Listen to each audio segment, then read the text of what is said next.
Kung nagustuhan mo ang kwentong ito, huwag kalimutan mag-like, mag-subscribe at mag-comment sa video. At tandaan, ang isang simpleng kabutihan ay maaaring magbago ng buhay ng iba at ng sarili mo. Title, Tricycle Driver sinakay ng libre ang sugatang mag-ina sa kalsada, pero Intro, YouTube hook. Huwag kalimutan mag-like, mag-subscribe at mag-comment sa video. Sa isang tahimik na gabi sa isang maliit na bayan, may isang pangyayaring magbabago ng buhay ng isang simpleng tricycle driver at magbubunyag ng isang lihim na hindi inaasahan ng kahit sino. Simula ng kwento. Si Mario ay isang ordinaryong tricycle driver. Araw-araw, gigising siya ng maaga, ikot sa buong bayan at uwi ng pagod ngunit may ngiti sa labi. Hindi man siya mayaman, masaya siya sa simpleng buhay kasama ang kanyang asawa na si Liza at ang kanilang maliit na anak na si Ben. Ngunit hindi madali ang buhay para kay Mario. Minsan, kulang pa ang kinikita niya para sa pang-araw-araw na gastos.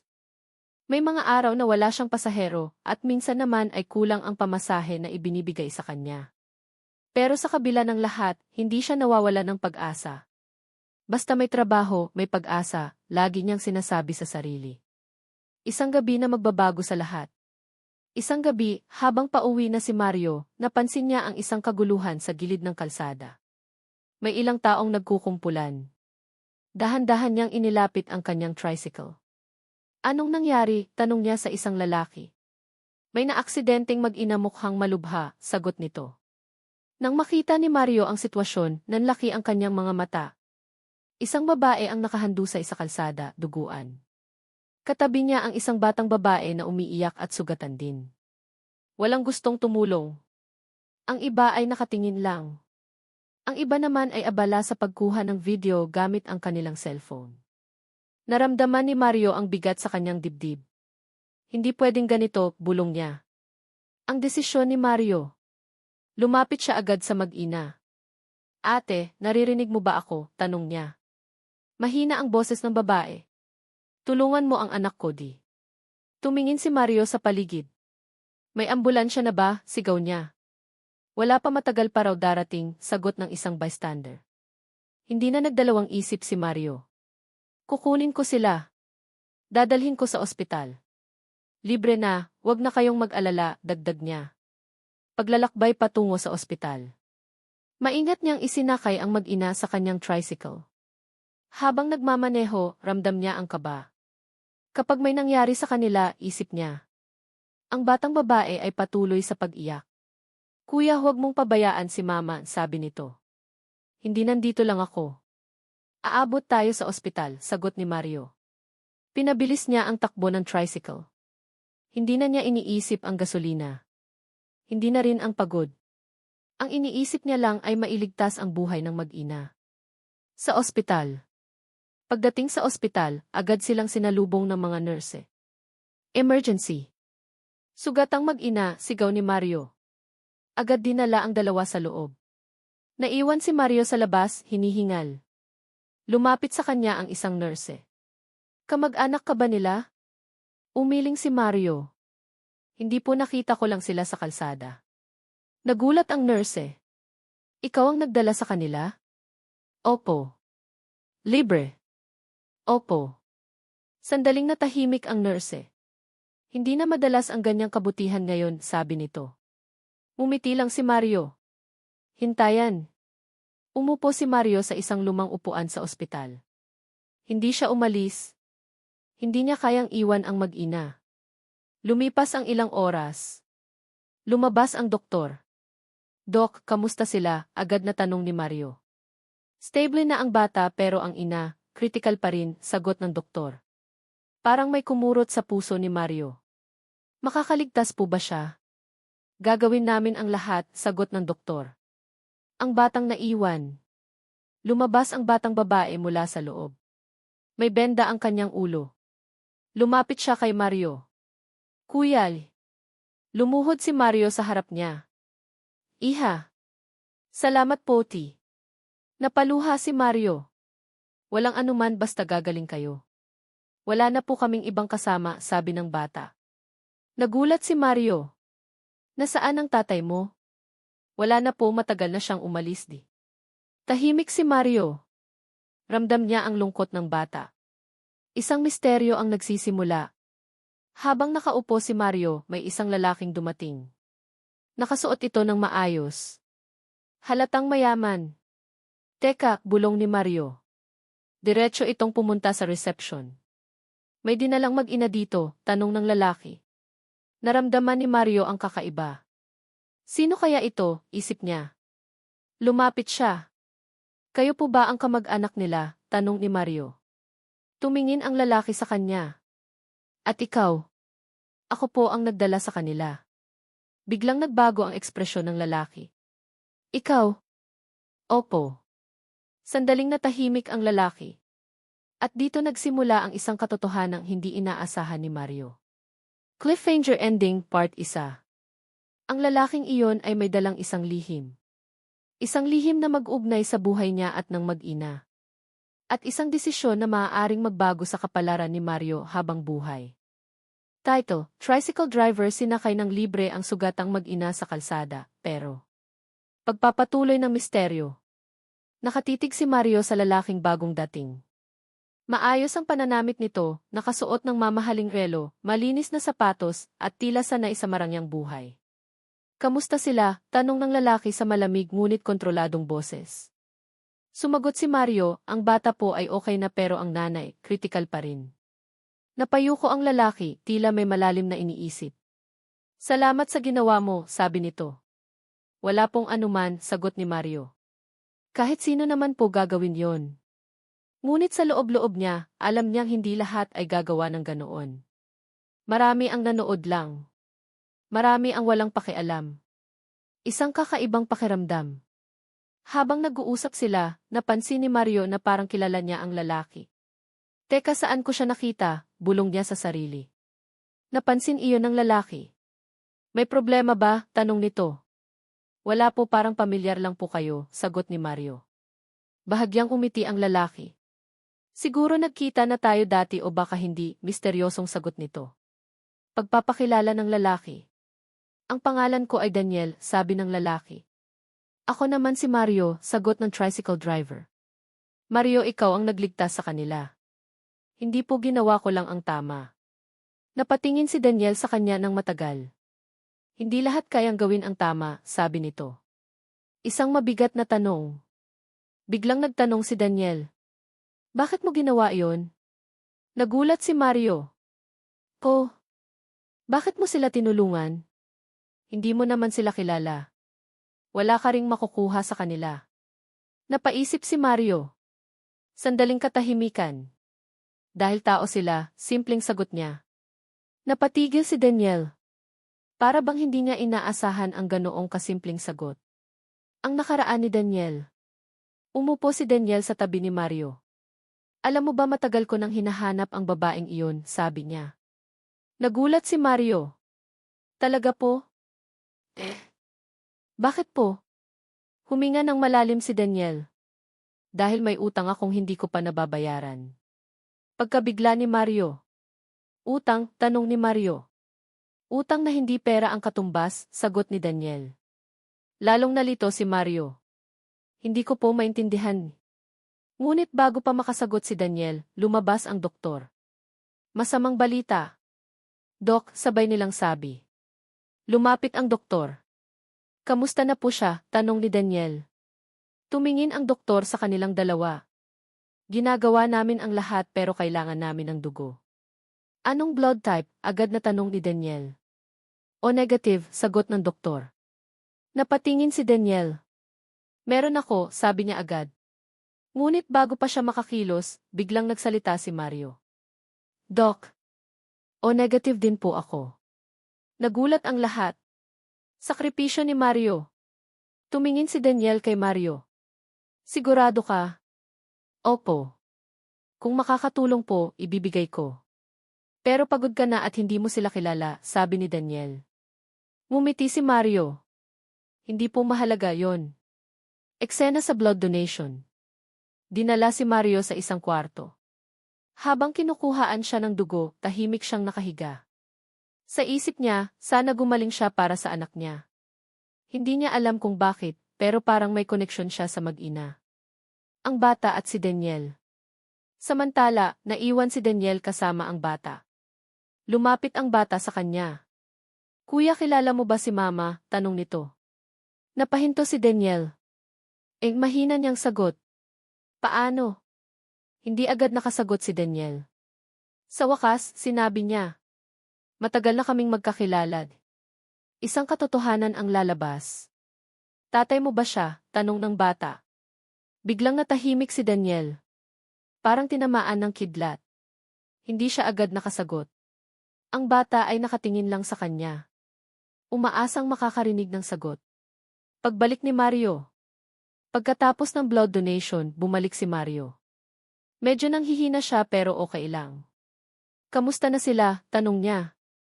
Sumagot si Daniel, mas may pag-asa na ngayon dahil sa'yo. Ngumiti si Mario. Ang malaking revelasyon. Biglang nagsalita si Daniel. Mario, may kailangan akong sabihin sa'yo. Ano po iyon? Huminga ng malalim si Daniel. Ang babaeng iyon ay dating bahagi ng buhay ko. Nagulat si Mario. Paano po? At ang batang iyon tumigil siya. Ano po? Tumingin si Daniel kay Mario. At ang batang iyon ay anak ko. Shock moment. Nanlaki ang mata ni Mario. Po. Hindi siya makapaniwala. Ibig sabihin iniwan niyo sila, tanong niya.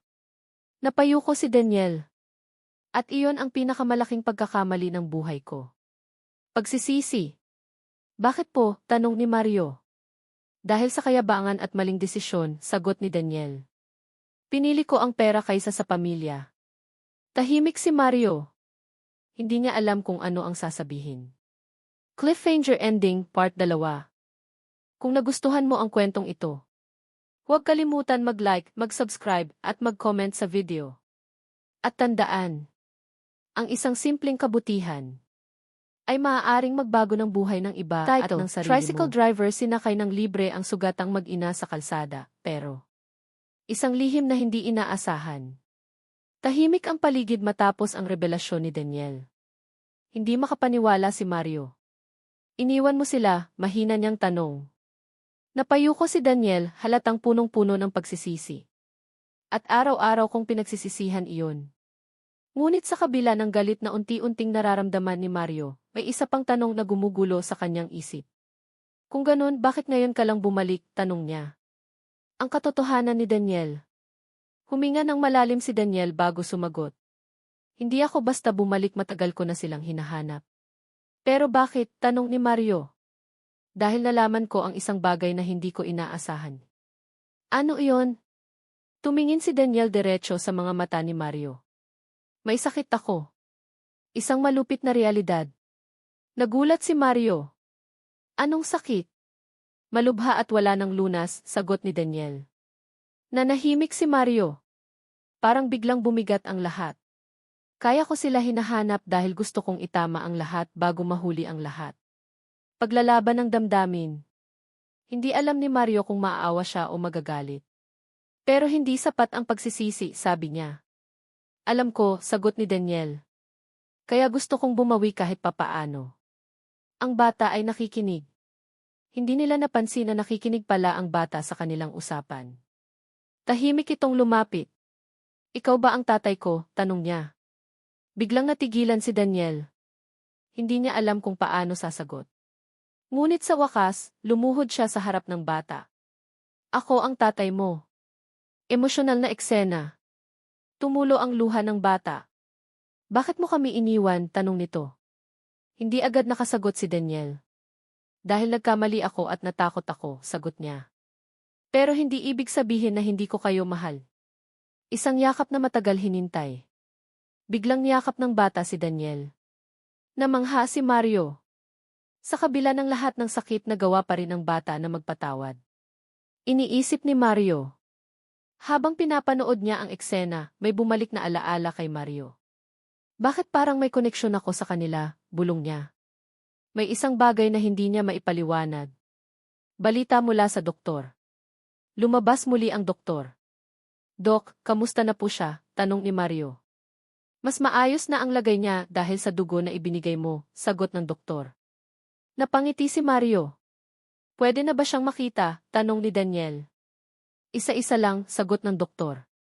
Pagpasok ni Mario. Naunang pumasok si Mario. Tahimik ang kwarto. Nakikita niya ang babaeng nakahiga, may mga benda, may mga tubo. Dahan-dahan siyang lumapit. Ate, mahina niyang sabi. Unti-unting dumilat ang babae. Isang hindi inaasahang reaksyon. Nang makita ng babae si Mario, biglang nanlaki ang kanyang mga mata. Ikaw, mahina niyang sabi. Nagulat si Mario. Oh, hindi maaari di. Lalong nalito si Mario. Ang nakaraan ay bumabalik. Kilal mo ba ako? Tanong ng babae. Umiling si Mario. Pasensya na po, hindi ko kayo maalala. Tumulo ang luha ng babae. Pero ako kilalang kilala kita. Leia's Twist Reveal, Part 3 Core. Mario, ikaw ang batang tinulungan ko noon. Parang tumigil ang mundo ni Mario. Ano po? Maraming taon na ang nakalipas, isa kang batang palaboy, gutom at walang kasama. Unti-unting bumalik ang alaala kay Mario. Isang babae, isang mainit na pagkain, isang ngiti. Ang katotohanan. Hindi kita pinabayaan noon, sabi ng babae. At ngayon ikaw naman ang tumulong sa amin. Napaluha si Mario. Kayo po pala yon. Isang bilog na kapalaran. Hindi makapaniwala si Mario. Ang babaeng tinulungan niya ngayon ay ang babaeng tumulong sa kanya noon. Parang isang bilog ang kapalaran. Pasasalamat. Salamat. Mario, sabi ng babae. Hindi lang dahil sa pagligtas mo sa amin, kundi dahil hindi ka nagbago. Hindi na napigilan ni Mario ang kanyang emosyon. Kung hindi dahil sa inyo, baka wala ako ngayon dito. Pagpasok ni Daniel. Pumasok si Daniel. Nakita niya ang dalawa. Kamusta ka? Tanong niya sa babae. Tahimik ang babae. Ngunit kalaunan, nagsalita siya. Bakit ka bumalik? Tension. Hindi agad nakasagot si Daniel. Para itama ang lahat, sagot niya. Late ka na, sabi ng babae. Masakit ang mga salitang iyon. Masakit na katotohanan. Hindi ko na maibabalik ang mga taong nawala sa amin, dagdag ng babae. Napayuko si Daniel. Alam ko, di. Cliffhanger ending, part 3. Ngunit sa gitna ng emosyonal na pagtatagpo, may isang desisyon na kailangang gawin ang babae. Isang desisyon na maaaring maghiwalay o magbuklod muli sa kanilang tatlo. At si Mario ay mapipilitang pumili kung saan siya papanig. Title, Tricycle Driver, sinakay ng libre ang sugatang mag-ina sa kalsada, pero simula ng mabigat na desisyon. Tahimik ang kwarto. Nakatitig ang babae kay Daniel, punong-puno ng sakit, galit at lungkot. Si Mario naman ay nakatayo lang sa gilid, hindi alam kung ano ang gagawin. Bakit ka bumalik? Muling tanong ng babae. Huminga ng malalim si Daniel. Para bumawi kahit huli na.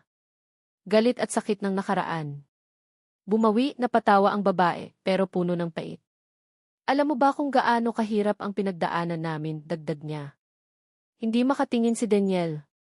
Araw-araw kaming naghirap, mag-ina lang kami, walang tumulong, di. Napayuko si Mario. Ramdam niya ang sakit sa bawat salita ng babae. Pagtatapat ni Daniel. Alam ko at wala akong dahilan para ipagtanggol ang sarili ko, sabi ni Daniel. Pero hindi ibig sabihin na hindi ako nasaktan sa pagkawala ninyo. Hindi ka nawalan, kami ang iniwan mo, sigaw ng babae.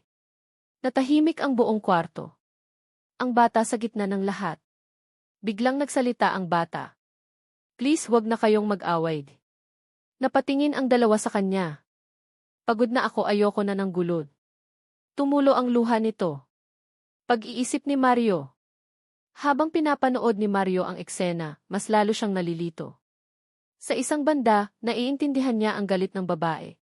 Sa kabilang banda, nakikita niya ang pagsisisi ni Daniel. At ako, saan ako lulugar, bulong niya sa sarili. Isang mahirap na tanong. Lumapit si Daniel kay Mario. Mario, kailangan ko ang tulong mo. Nagulat si Mario. Ako po? Para saan? Para makumbinsi siya na bigyan ako ng isa pang pagkakataon. Dilema ni Mario. Natahimik si Mario. Hindi niya inaasahan iyon. Ako po? Nakikinig siya sa'yo. May tiwala siya sa'yo. Napaisip si Mario. Tama ba na tulungan ko siya, isip niya. Usapan ni Mario at ng babae. Lumapit si Mario sa babae. Ate, mahina niyang sabi. Tumingin ang babae sa kanya. Anong masasabi mo? Tanong nito. Napahinga si Mario. Mahirap po ang sitwasyon. Alam ko, sagot ng babae. Pero minsan ang pagpapatawad ay hindi para sa taong nagkamali kundi para sa sarili natin. Emosyonal na sandali. Napaluha ang babae. Hindi ko alam kung kaya ko pa. Hindi niyo po kailangang magmadali, sabi ni Mario. Pero tingnan niyo siya, nagsisisi siya. Pag-amin ni Daniel. Lumapit si Daniel. Handa akong gawin ang lahat kahit hindi mo ako tanggapin. Gusto ko lang maging ama sa anak ko kahit sa natitirang panahon ko. Nagulat ang babae. Anong ibig mong sabihin? Pagbunyag ng katotohanan. May sakit ako, sabi ni Daniel. Malubha at malapit na akong mawala. Nanlaki ang mata ng babae. Huwag kang magbiro. Hindi ako nagsisinungaling. Reaksyon ng babae. Parang gumuho ang mundo ng babae. Bakit ngayon mo lang sinabi? Dahil natakot ako. Ang bata ay nasasaktan. Tatay, mamamatay ka ba? Tanong ng bata habang umiiyak. Hindi makasagot si Daniel. Yumakap siya sa anak. Hindi pa gagawin ko ang lahat. Desisyon ni Mario. Sa puntong iyon, nagdesisyon si Mario. Ate, bigyan niyo po siya ng pagkakataon, sabi niya. Hindi para sa kanya kundi para sa anak niyo. Turning point. Tahimik ang babae. Nag-iisip. Tumingin siya sa anak niya, umiiyak, nangangailangan ng ama. Tumingin siya kay Daniel, puno ng pagsisisi. At kay Mario, ang taong nagligtas sa kanila. Desisyon. Sige, mahina niyang sabi. Nagulat si Daniel. Bibigyan kita ng pagkakataon pero hindi ibig sabihin na napatawad na kita. Napaluha si Daniel. Salamat ni. Simula ng pagbabago. Sa unang pagkakataon matapos ang maraming taon muling nagsama ang pamilya. Hindi perpekto. Hindi pa buo. Pero may pag-asa. Ang buhay ni Mario. Habang nangyayari ang lahat, tahimik lang si Mario. Hindi niya inaasahan na ang simpleng pagtulong niya ay hahantong sa ganitong sitwasyon.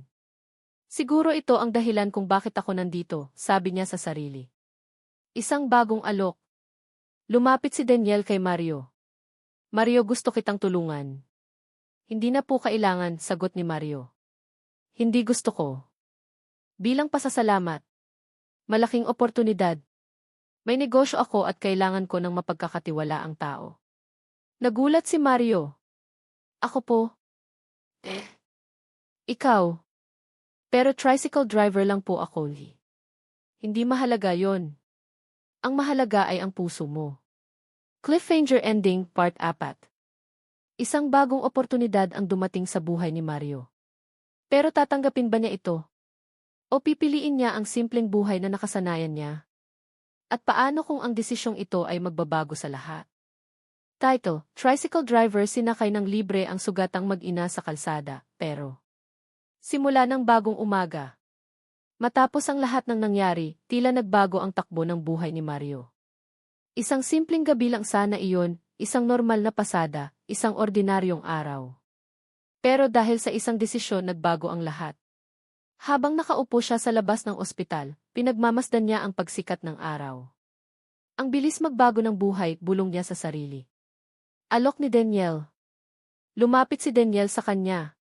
Mario, napag-isipan mo na ba ang alok ko? Tumingin si Mario sa kanya. Hindi ko pa po alam, di. Ayokong pilitin ka, sabi ni Daniel. Pero gusto kong malaman mo bukas ang oportunidad na ito para sa'yo. Pag-iisip ni Mario. Habang naglalakad pa uwi, iniisip ni Mario ang lahat. Tatanggapin ko ba o mananatili ako sa dati kong buhay? Naalala niya ang kanyang asawa at anak. Naalala niya ang hirap na kanilang pinagdadaanan. Para sa kanila, bulong niya. Usapan sa pamilya. Pagdating niya sa bahay, sinalubong siya ng kanyang asawa. Kamusta ka? Mukha kang pagod, di. Ngumiti si Mario. Mahabang kwento, di. Ikinuwento niya ang lahat, ang aksidente, ang mag-ina, si Daniel, at ang alok. Tahimik na nakinig si Liza. Suporta ng asawa. Ano ang gusto mong gawin? Tanong ni Liza. Hindi ko alam, natatakot ako. Bakit? Dahil baka magbago ang lahat. Ngumiti si Liza. Minsan, kailangan nating tanggapin ang pagbabago para sa mas magandang kinabukasan. Desisyon. Kinabukasan, bumalik si Mario sa ospital. Lumapit siya kay Daniel. Sir, tatanggapin ko po ang alok ninyo. Napangiti si Daniel. Hindi mo pagsisisihan to. Bagong simula. Unti-unting nagbago ang buhay ni Mario. Tinuruan siya ni Daniel sa negosyo. Sa una, nahirapan siya. Maraming bagay ang bago sa kanya. Pero hindi siya sumuko. Pag-unlad. Lumipas ang mga buwan. Natuto si Mario. Lumago ang kanyang kumpiyansa. Hindi na siya basta tricycle driver lang, isa na siyang respetadong empleyado sa kumpanya. Kalagayan ni Daniel. Habang umaangat ang buhay ni Mario, unti-unti namang humihina si Daniel. Madalas siyang nasa ospital. Pero masaya siya. Dahil sa wakas kasama na niya ang kanyang pamilya. Pagbubuo ng pamilya. Unti-unting natutong magpatawad ang babae. Hindi man agad, pero nagsimula na siyang buksan ang kanyang puso. Ang bata naman ay masayang-masaya. May tatay na ulit ako, sabi nito. Huling yugto. Isang araw, tinawag ni Daniel si Mario. Mario, may gusto akong sabihin. Opo, sir. Salamat sa lahat. Sir naman, kung hindi dahil sa'yo, hindi ko maaayos ang buhay ko. Pamamaalam. Mario, ikaw na ang bahala sa kanila. Nanlaki ang mata ni Mario. Sir, huwag po kayong ganyan. Ngunit mumiti si Daniel. Handa na ako. Ang pagpanaw. Ilang araw matapos iyon pumanaw si Daniel. Tahimik ang lahat. Masakit pero may kapayapaan. Pagluluksa. Umiiyak ang bata. Tahimik ang ina. At si Mario nakatayo lang. Hindi niya inaasahan na magiging ganito kalalim ang koneksyon niya sa kanila. Pagpapatuloy ng buhay. Sa kabila ng lahat, nagpatuloy ang buhay. Tinupad ni Mario ang pangako niya. Tinulungan niya ang mag-ina. Hindi bilang obligasyon kundi bilang pamilya. Isang bagong pamilya. Hindi man sila magkadugo. Naging parang pamilya sila. Si Mario ay naging gabay. Isang kuya, isang kaibigan, isang tagapagtanggol. Tagumpay ni Mario. Lumipas ang ilang taon. Si Mario ay naging matagumpay. May sarili na siyang negosyo. Nakapagpatayo ng bahay. Napag-aral ang kanyang anak. At natulungan ang marami pang tao. Aral ng kwento. Sa huli, napagtanto ni Mario.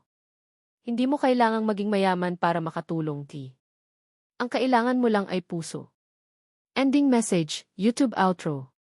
Kung nagustuhan mo ang kwentong ito, huwag kalimutan mag-like, mag-subscribe, at mag-comment sa video. At tandaan, ang isang simpleng kabutihan ay maaaring magbago ng buhay ng iba at ng sarili mo. Final line. Sa isang mundo na puno ng hirap at problema, maging ilaw ka sa dilim ng iba.